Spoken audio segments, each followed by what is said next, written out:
This is probably going to be a couple parts series. I'm going to make a jelly this time, and jelly is a little bit different than the jams and the compo and the chutney.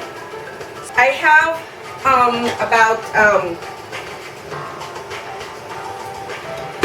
my jars are washed and they're boiled. Oh, they're not boiling yet, but the water's boiling. And then, where are my jars? Oh. Okay, so I'm going to put my jars in there. Carefully put your jars in boiling water, okay? I'm going to have some of my smoothie. If you want to know how to make a nice, healthy smoothie that has a lot of vitamins and proteins and goodness in it, just kind of click on my smoothie. You can find it in one of my videos. I have a playlist of healthy foods, yeah, or delicious drinks or beverages should be in there. When you're making your jelly, you have to consider the fruit. Is it high in pectin?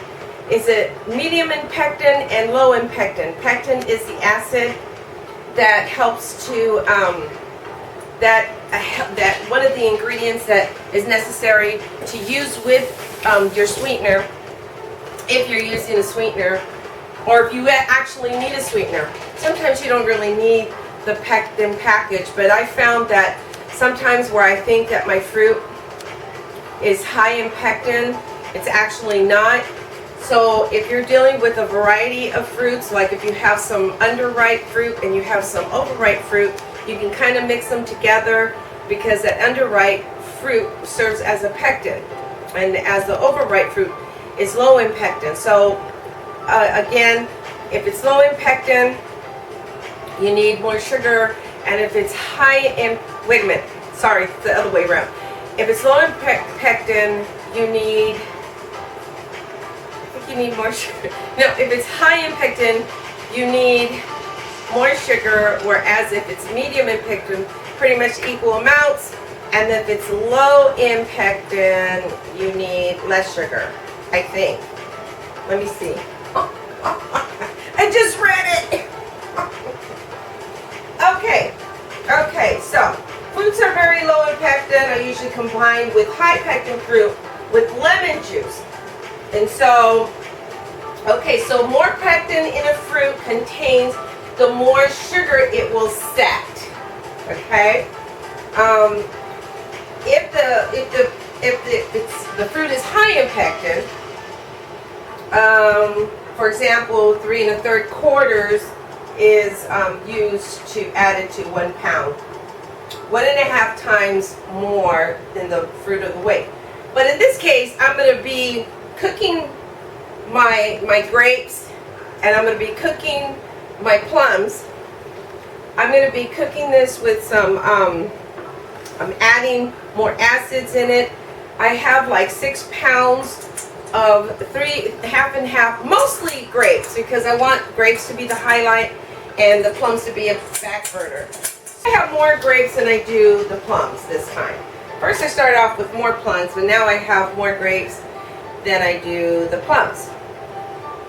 So, anyways. So, okay. So, just read about pectin and learn about that. I think that's where you start, because that way you will know if you need to add sugar or if you don't need to add sugar. And this is not like pickling. I want something that's going to set. And so my other video, I found out that it didn't set, so I had to adjust it. With that, I'm going to go ahead, and I've already juiced out like 1, 2, 3 lemons. I'm going to measure it. That doesn't look like. I'm going to measure about, let me see, is that a 1/4? I would say that's about, yeah, a 1/4 cup of the lime juice, excuse me. And then I'm going to put in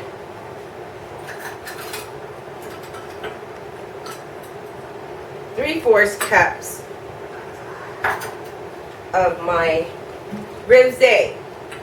So I wanted to use a lighter. I'm going to cook it with while this is cooking so I can concentrate. And if I need to add more, I will. So that's about 3/4 cup, a cup altogether of some kind of liquid. And then I'm going to go ahead and let that cook. Give it a quick stir. Yeah, that wine smells good with it. And so allow this. See, you can see my plums and my grapes are having a good time in there. They're like, with the lime juice and the rosé. It smells good, and I can tell my mouth is already salivating. That's umami. No, we're not talking about umami this time. Anyways, okay, I'm going to put this up. And when you're getting your grapes, make sure you find some grapes that are ripe. So I have some very ripe grapes. So I had to go back to the store, and I went and got some almost, well, these are ripe, but they're not as ripe as my other grapes. My other grapes, they became very ripe, where the sugar content increased in the grapes because they were setting out, and kind of did that on purpose. So yum. Anyways, you can always use your stems on your grapes. You'd always keep them, and your peelings, and you can make grappa. I would say it's like a Mexican tequila. I call it an Italian. It's like an Italian tequila.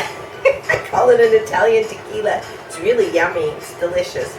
Anyways, I'm going to get out my herbs. I think I want to put a little, I wanted some flavors of just a hint of cloves. Then I thought about the zest of an orange and some rosemary. Yeah, I'm going to put some herbs in there.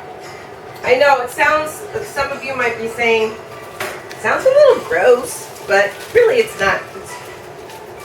Those hints of those herbs just, I don't know, take you to a place that it's nice. So when you're making your preserves or your jellies, experiment a little bit. It's not going to hurt.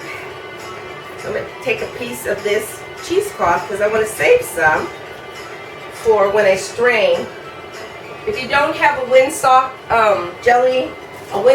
looking jelly bag, then you could use the cheesecloth and a strainer. Lay the cheesecloth on the strainer like I did on my other videos. So I'm going to go ahead and peel the top part of my orange. I'm not going to use the juices. I'm not going to use the juices of the orange. Nope. Nope. Not going to do it. I'm going to go ahead and just use the peeling of one orange.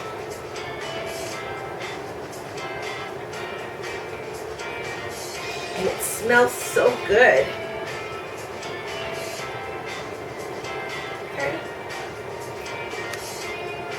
Put that aside.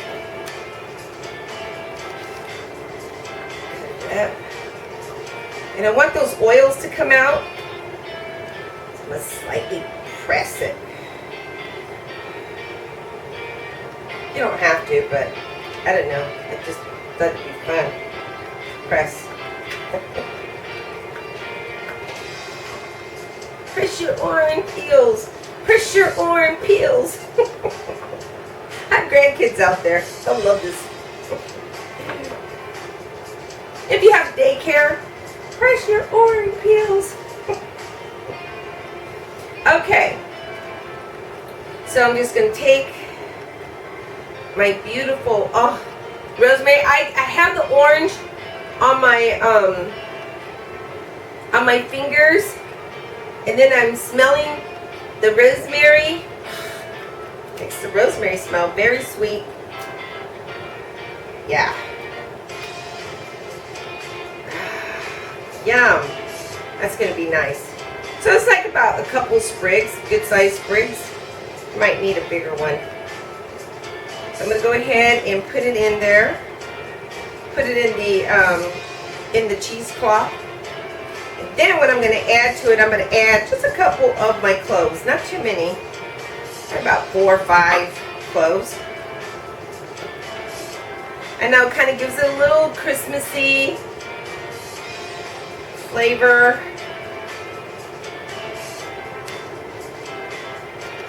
Let's go ahead and put that in there. And really, if it seeps out, any of this stuff seeps out, it's okay because I'm going to strain it anyways. So I'm just going to make a sachet of this.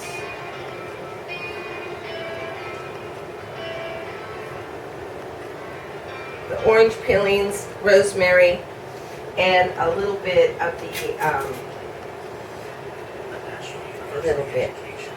the cloves. It's boiling in there. Now I'm going to allow it to simmer. I'm going to bring it down, way down to a low simmer. And I'm going to let this simmer for about a good 45 minutes. Or possibly longer. Because I want to get as much juice and liquids out of those grapes as much as possible. Okay? So I'm going to go ahead and leave it a little bit tilted. I'm going to get something to eat, and then we'll come back and we'll finish this beautiful recipe. Okay? All right. See you soon.